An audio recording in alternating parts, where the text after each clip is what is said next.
Hello Venti viewers, welcome back to the channel, or welcome to the channel. If it's your first time here, consider subscribing and liking. The algorithm is never ending. Anyways, today we are going over Luminar Neo. They came out with two new features. We have HDR Merge, which is free if you've purchased Aurora HDR, which is a previous HDR software, or you have the Luminar X membership. If not, it's 40 bucks. They also have Dodge and Burn. Now, before we get into that, I took this screenshot. They have other plugins coming. I don't know what some of them are. One of them is probably Panos, but that's kind of exciting. So Luminar Neo, here we are. I've got my 5 images selected by holding down Shift and selecting the first and last ones here. I'm gonna just drag these 5 right over here. You can do up to 10, but for today we just have 5. Now we can see our different exposure values. So there's a lot of HDR going on here. If I hit this gear, yes, I would like auto alignment.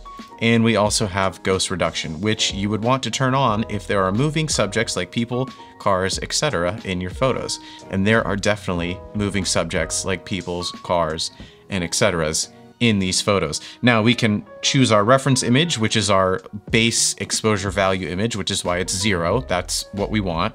And then we also have our ghost reduction as medium, which is fine. I found that works really nicely. So I'm just gonna hit merge. It's gonna do its thing, and it's gonna take these 5 images and combine them into one.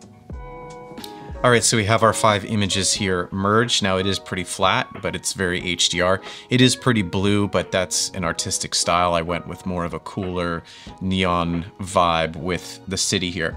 So if we look over here, we can see what kind of lens. We have all of our information over here. It does turn it into a TIFF file because you can't have a RAW file when you merge these photos together. So we have it as a TIFF. I'm gonna go to presets. Luminar Neo has some great artificial intelligence built in that basically selects or kind of suggests which presets I should go for this photo. I'm gonna check big city lights. How does Frosty look? Yeah, I think Frosty is, here's our before, here's our after. I think Frosty is a good place to start. So I'm gonna go over here to our edit tab. Now I have all my tools over here, which is nice. New feature, dodge and burn here at the bottom. We're gonna go over that in the next image because this image, I don't really want to dodge and burn this one. So the first thing that I want to do, I think, is just overall lighten up the image. I'm just gonna bring up the exposure just a bit. The next thing I want to do is I'm gonna go down here to Mystical, and Mystical gives everything like this really soft, glowy vibe. Like here's the before, here's the after, before, after. I really like the Mystical look here. Now, the other thing I always like to do is I always like to have a lot of structure in my photos. So it's gonna be mystical, but it's also gonna be kind of sharp and really structural and punchy, which I really like that kind of style. And then I think the last thing for this photo is I'm gonna go down here to glow and add, just so you can kind of see what it's doing. It really just kind of adds on top of the mystical part of this photo. Very subtle, probably a 5. Here's the before, here's the after, the before, and the after.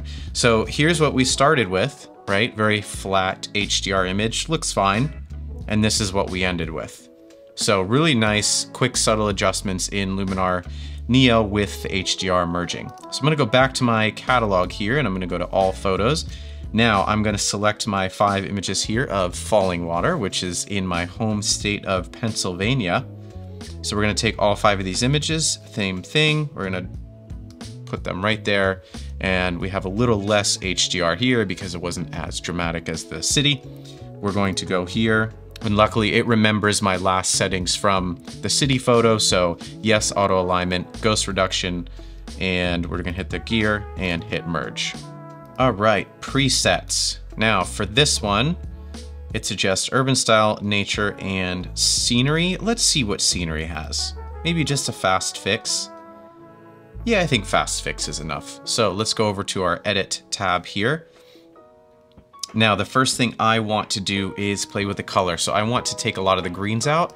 Fall is kind of almost here, so I want to give this more of a fall vibe. So if we go to our color and we go to our hue, I'm gonna bring the greens all the way to basically the yellow. I mean, look at that, with just one slider, we've gone to kind of fall to, oh yeah, that was the middle of fall. And our yellows, maybe I'll give it a little bit of an orange.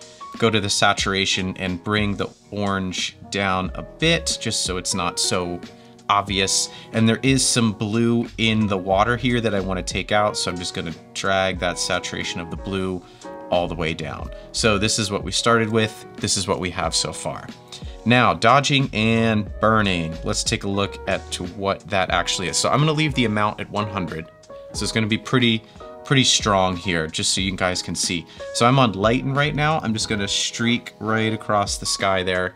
And yeah, as you can see, it's brightening up all the highlights in the image. That's obviously too much. If we go to darken, it's gonna do the same thing and make things super dark and dramatic, which is fine if that's what you're going for, but we wanna be a little bit more subtle with this. Now, the center of our image, or the subject, is the brightest part of the image, which I believe is the house. Probably right in here is the brightest part. So I want to draw our viewer's eye into that. Now, you could do a vignette, which is fine, but dodging and burning is more effective in my opinion. So for the strength, I find that 10 is usually enough. So not much. So we're gonna start with darkening. There we go. I had lightning selected. And we're just gonna darken some of our shadows here. And as you can see, it's already kind of just really bringing in some drama into the image with darkening just the shadows here. And I'm just doing kind of a rudimentary version of this. Darken down here, maybe all along the bottom here. And I'm gonna darken in here, make it a little bit smaller, darken underneath the house, kind of in between. Cool. So this is what we started with. This is what we have so far. So pretty nice. We're gonna go to lighten. And there's not much that I want to lighten here. Maybe just in here a little bit. Just kind of really draw the viewer's eye right into the center, up the waterfall and into the house. And I'd say probably one of the last things I'll do is come back over to the mystical, and it'll kind of amplify all that dodging and burning that I did. So this is what we started with. That's what we have. I'm really happy with that. I would absolutely live there. I've actually been there. If you've never been there and you live somewhere in the northeast of the United States, highly recommend it. So that takes care of that image. Now, if we go back to our catalog and I go to all photos, what's nice is it still keeps your 5 photos not merged. I personally like it that way. And then you have your 2 edited images here. So if I want to remerge these and try a different edit and keep maybe less of a fall look to it, we can do that very easily. So that pretty much covers the HDR merge and the dodge and burn.